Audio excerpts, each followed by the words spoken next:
Jadi siapapun etnis, suku, ras, agama, dan lain sebagainya, dari manapun, selama mereka itu merasa bahwa kami adalah bagian dari bangsa Indonesia, maka mereka menjadi bagian dari bangsa Indonesia. Nah, selanjutnya kita melihat bahwa gaung ini, jadi pertemuan ini memiliki gaung dan gema yang sangat luas. Karena apa? Sejak saat itu bukan hanya kemudian dari berbagai macam etnis, berbagai macam wilayah, suku itu menjadi satu bagian, mereka adalah bangsa Indonesia. Tapi juga selanjutnya ada kalangan-kalangan yang kalau sekarang itu banyak mengutarakan istilah yang sebetulnya sudah tidak pantas, kaum dianggap sebagai kaum non pribumi gitu kan. Dalam perspektif yang sempit ini, yang picik ini, maka mereka itu juga menyatakan diri sebagai bagian dari Indonesia. Seperti misalnya tahun 1932, Lim Kun Hiam itu dan beberapa temannya kemudian membentuk namanya Partai Tionghoa Indonesia. Nah, Partai Tionghoa Indonesia artinya apa? Bahwa mereka itu sudah memutuskan diri dari leluhurnya yang masa lalu. Karena mereka juga menjadi bagian dari keindonesiaan. Tahun 1934, salah satu tokohnya adalah Pak A.R. Baswedan. Itu kemudian menyatakan membentuk Partai Arab Indonesia gitu. Nah, dari situ kemudian keterhubungan bahwa kami juga sama seperti kaum Tionghoa, kami tidak merasa kemudian memiliki ikatan utama kami adalah keindonesiaan ini. Gitu, yang diperjuangkan bersama. Nah, ini yang saya pikir pelajaran yang penting untuk melihat bahwa corak keindonesiaan kita itu adalah corak keindonesiaan yang terbuka, yang toleran, yang pluralis gitu kan. Yang mana kemudian di mana di dalamnya itu ada proses solidaritas bersama di antara kelompok-kelompok ini yang kemudian merasa mereka menjadi bagian dari keindonesiaan. Nah, keindonesiaan ini ada artinya di situ ada dalam konteks universalitas, kesatuan dan kebinekaan gitu kan. Ada universal partikular, kesatuan, kebinekaan gitu. Itu jadi satu, artinya bahwa kami dari mana-mana tapi kami juga menjadi bagian dari Indonesia. Kami satu Indonesia tapi kami dari mana-mana gitu kan. Nah, kesadaran itu yang saya pikir juga menjadi hal yang penting ketika kita bicara dalam konteks politik kultural gitu kan. Sehingga kemudian tidak ada perasaan bahwa kami misalnya ya karena kami misalnya mayoritas orang Islam, maka kami memiliki hak menjadi warga negara first class citizen. Yang lain itu merasa second class citizen. Bukan seperti itu, gitu kan. Karena kami orang Jawa dan kemudian banyak dinamika politik itu awalnya di Jawa, maka ya kami orang Jawa itu merasa yang lebih nomor satu, gitu kan. Atau stigma-stigma bahwa orang-orang yang lain itu dianggap lebih rendah dari kita.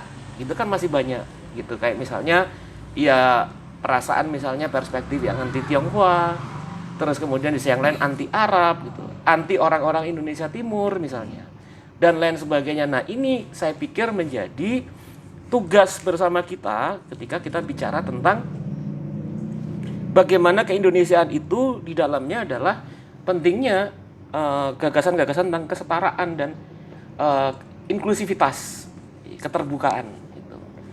Nah, ini yang saya pikir juga sebetulnya terus diwarisi dan terus dikembangkan, bahkan misalnya oleh selain pada the founders of republik tadi juga dalam perkembangannya misalnya dalam konteks Islam dan juga banyak kalangan yang lain. Misalnya di Islam itu ada tokoh seperti Gus Dur, almarhum Kiai Haji Abdurrahman Wahid, yang kemudian tidak segan-segan menjelaskan bahwa ketika ditanya apa peran Islam dalam keindonesiaan dalam konteks keragaman kita, ya kalangan komunitas Islam itu hadir bersama dengan komunitas yang lain untuk memajukan kebangsaan keindonesiaan, yang mana kemudian dia rumuskan misalnya dari perspektif tentang hak-hak manusia dan warga itu dari Imam Ghazali ya, membela nyawa, membela agama, membela keturunan, terus kemudian membela waris, membela akal sehat.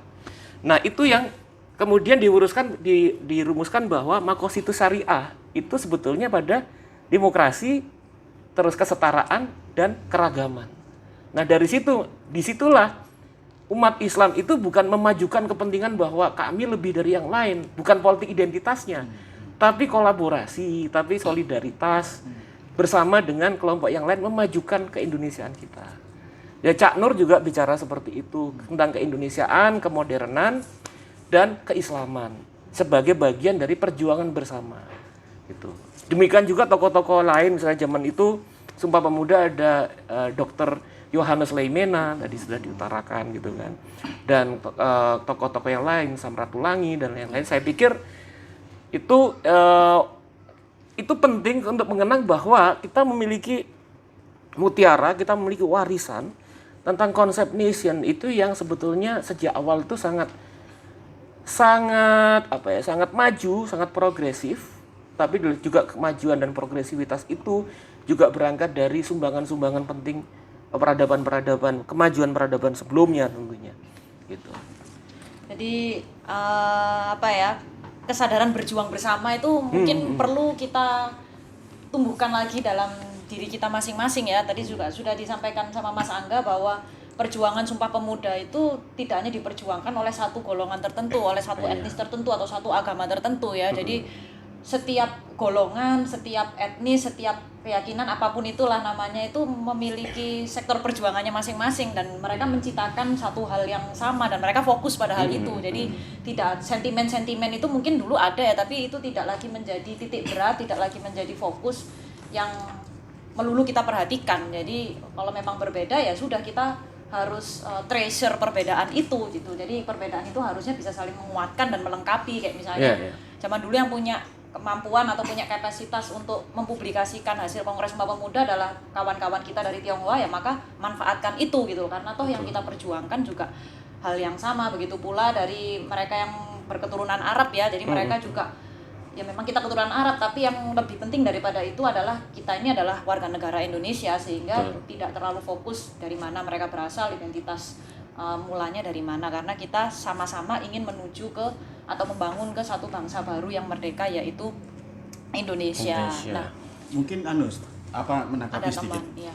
Memang akhirnya bayangan saya tantangan demokrasi hari ini, apalagi kita menganggap demokrasi hari ini adalah demokrasi yang lebih pada liberal atau demokrasi elektoral. Bagaimana menjadi RI 1 itu membangun mindset tidak harus dari Jawa, tidak harus dari Islam mungkin ya, dalam arti pemilu katakan lebih semua orang punya hak sama. Iya, apapun latar belakangnya Iya, gitu. itu Persoalan nanti siapa yang milih itu ditentukan dalam proses politik. Iya, harusnya gitu ya. Itu yang saya kira hari ini masih belum begitu kelihatan. Karena kayaknya ada hukum tidak tertulis itu ya. Itu yang apalagi itu kan kasus itu mulai ramai ketika pilkadanya Jakarta 2017. Ketika ada Ahok maju aja sudah banyak sentimen politik identitas mungkin masalah. Saya kira tantangannya mungkin di situ, karena kita melihat di London kalau nggak salah Sadikan ya, wali kota London itu kan contoh yang menarik sebenarnya. Tidak ada Sumpah Pemuda di London, tapi London memberikan contoh bagaimana minoritas bisa menjadi pemimpin, karena yang dilihat dari integritas, dari kapabilitas, dari substansi kebijakan dan lain-lain. Mungkin tantangannya di situ. Tapi kayak di Amerika Serikat tuh butuh waktu yang sangat lama untuk akhirnya mereka punya presiden pertama berkulit hitam loh ya. Gitu. Bahkan hari ini mungkin Donald Trump juga bagian dari keruntuhan demokrasi. Jadi semoga tidak terjadi di Indonesia. Artinya sebetulnya kan bahwa kalau misalnya Amerika memang lama ya, tapi kan kita kemudian memiliki perjuangan dinamika sendiri yang orientasinya nggak harus berkiblat Amerika. Betul, tidak harus berkiblat Amerika itu asli. Artinya adalah bahwa kalau Amerika lagi mundur kayak sekarang, ya kita jangan ikuti mereka gitu kan. Kalau kita bisa lebih baik, kalau kita bisa lebih maju, kenapa enggak kan gitu kan? Kira-kira seperti itu. Itu kesalahan mereka sih kalau mereka mundur ya, bangsa semaju itu aja mundur, maka kita juga bangsa yang sangat luar biasa, leluhur kita juga luar biasa, sejarah kita juga sangat luar biasa, maka itu modal utama kita ya untuk boost kemajuan Indonesia juga nanti ke depannya. Nah, tadi sebelumnya kan sudah disinggung nih sama Mas Galang dan Mas Angga tentang perbedaan-perbedaan saat itu yang terjadi muncul pada saat proses terjadinya Sumpah Pemuda. Nah, sepertinya yang terjadi saat ini nih juga kurang lebih sama ya, isu-isu perbedaan etnis, perbedaan agama itu menjadi konflik yang mudah sekali untuk meletus gitu loh. Saya ingin tanya ke Gus Yusuf nih ceritanya. Jadi gimana sih Gus menyikapi kondisi yang rawan konflik atau perpecahan yang terjadi di Indonesia? Sebenarnya kan harusnya kita sudah move on ya dari permasalahan perbedaan-perbedaan seperti itu. Kira-kira apa sih nilai dari Sumpah Pemuda yang bisa kita teladani dan kemudian menjadi solusi untuk mengatasi permasalahan Indonesia saat ini? Terima kasih Mbak Afifah. Ini makin malam makin luar biasa ini diskusi kita. Jadi menarik tadi, sedikit saya mau nimpun juga pembicaraan sebelumnya. Saya juga berpikir kalau kita begitu kaya dengan keragaman, kenapa belum pernah ada Menteri Agama tapi backgroundnya non-Muslim. Saya paling akan dukung pertama. Paling tidak kalau di Indonesia ada 6 agama resmi, ya giliran. Mestinya begitu. Kalau sudah ada sistem yang ada, kenapa nggak bisa? Iya kan? Itu baru. Saya juga udah ngomong juga kepada pejabat-pejabat yang berkepentingan. Tapi ya mudah-mudahan ini bagian dari wacana yang juga dipikirkan dan menjadi bergulir terus dan menjadi pertimbangan ke depan. Sehingga tidak ada lagi pengkotak-kotakan. Karena itu penting. Kita beragama bukan untuk mengkotak-kotakan, tapi dengan Ruh Sumpah Pemuda justru untuk menuju kepada kebersatuan dan keutuhan. Maka ada kata-kata Tuhan di belakangnya. Jadi keutuhan. Jadi kalau nggak ada Tuhan, nggak bisa utuh. Nah kembali ke melacak sejarah Sumpah Pemuda ini. Jadi jangan salah, Muhammad Yamin ini salah seorang tokoh pujangga baru di Indonesia. Jadi beliau tidak hanya paham politik, tapi juga beliau seorang seniman, seorang budayawan yang puisinya juga keren-keren. Lihat saja, sekarang sepertinya sudah hilang. Iya kan? Pelajaran bahasa Indonesia yang baca puisi, yang baca rima, yang ngarang puisi, udah nggak ada sekarang ini. Seperti itu. Nah, beliau ini terinspirasi kenapa menggerakkan dengan Subandri, yang satunya lagi, yang ketuanya kongres pertama ini, Muhammad Tabrani. Padahal beliau sekretaris di kongres itu. Tapi dengan kecintaannya kepada sastra yang dilahirkan di Nusantara ini, pada saat itu dia terinspirasi dengan Gurindam 12. Karya seorang bangsawan juga yang di Riau pada saat itu, di Penyengat, Pulau Penyengat, yang karya seorang Raja Ali Haji ini menjadi inspirasi beliau ketika di Gurindam yang pertama dikatakan bahwa yang mengenal dirinya, maka dia mengenal sebenar-benar Tuhan yang bahri. Bahri itu maksudnya lautan. Gitu. Jadi begitu luas karunia Tuhan yang diberikan pada kita. Kalau kita mengenal karunia Tuhan ini, mestinya kita mengenal identitas kita pribadi. Bahwa kita berada di satu wilayah yang sama, gitu kan, dalam naungan payung atau matahari yang sama, dengan kultur, budaya, bahasa yang berbeda-beda. Kenapa tidak bersatu? Kemudian di Gurindam kelima, beliau katakan bahwa untuk mengenal bangsa, maka kenalilah bahasa. Disitulah kemudian menjadi oretan beliau. Makanya ketika dalam kongres yang kedua ini, Muhammad Yamin mengatakan bahwa tidak ngomong di depan, menjadi anggota biasa, sekretaris mencatat, kemudian dalam secari kertas ditulis oleh beliau itu. Terumuskanlah tadi yang Mas Galang katakan, 3 mantra suci. 3 mantra suci. 1 tanah air, 1 bangsa, 1 bahasa, Indonesia pada saat itu.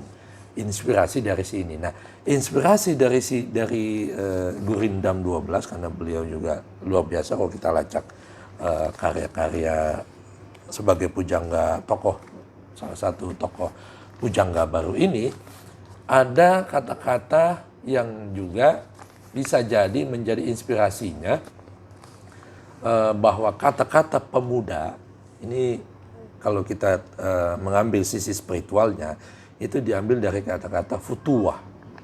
Futuwah ini diambil dari dari bahasa Al-Quran namanya fata. Fata ini artinya pemuda. Tapi bukan sekedar pemuda. Pemuda yang tidak sekedar patriotismenya tinggi, tapi juga nasionalismenya tinggi. Kalau pakai bahasa spiritual itu dikatakan kesatria spiritual. Jadi pemuda ini dalam bahasa Al-Quran atau fityah atau fata Itu dicontohkan satu sebagaimana Ibrahim, sebagaimana Musa masih sangat muda sudah mau mengkritisi seorang raja Firaun pada saat itu. Kemudian Ibrahim juga demikian. Yang paling terkenal juga di situ ada Ashabul Kahfi. Itu pemuda itu. Bagaimana di tengah wilayah yang sudah nyaman, enak, itu kan satu wilayah kalau boleh kita katakan negara atau kerajaan, tapi mereka nih pemuda-pemuda ini keluar dari zona nyamannya, pergi menghindari itu semua untuk mencari satu inspirasi, kemudian memajukan negara yang mereka tinggalkan ini. Ini juga menjadi contoh buat kita bahwa pemuda ini menjadi motor penggerak akan kemajuan suatu bangsa. Bahkan Soekarno mengatakan, beri aku 10 pemuda, aku guncangkan dunia. Nah ini, jadi lagi-lagi bagaimana kita bisa mampu mengguncang dunia kalau akar kesadaran jati dirinya tidak diketahuinya. Makanya yang mengenal jati dirinya, maka dia akan mengenal Tuhannya. Yang mengenal Tuhannya, dia akan mengenal siapa sesungguhnya bangsa ini dan apa yang menjadi ruh semangat untuk memajukan nilai-nilai keindonesiaan, nilai-nilai kebangsaan, sehingga menjadi negara maju ke depannya. Itu saya kira. Jadi Sumpah Pemuda ini kalau di trace back lagi ini hasil dari renungan-renungan ya. Dan itu tadi sempat disinggung Raja Ali Haji itu tahun berapa itu ya Gus? Itu tahun 18. Lama sekali. Beliau lahir tahun 1803. Jadi ya umur belasan juga, umur 26-an tahun itu beliau mengeluarkan karyanya itu. 100 tahun kemudian, tahun 19-an, kan muncul Muhammad Yamin sebagai pujangga. Yang sama-sama dari wilayah sana, wilayah Sumatera ya. Raja Ali Haji di Riau, yang bahasanya waktu itu bahasa Melayu, yang tadi Mas Angga bilang menjadi lingua franca, menjadi bahasa penghubung. Tidak ada unsur hierarki yang kalangan raja atau kalangan awam gitu kan.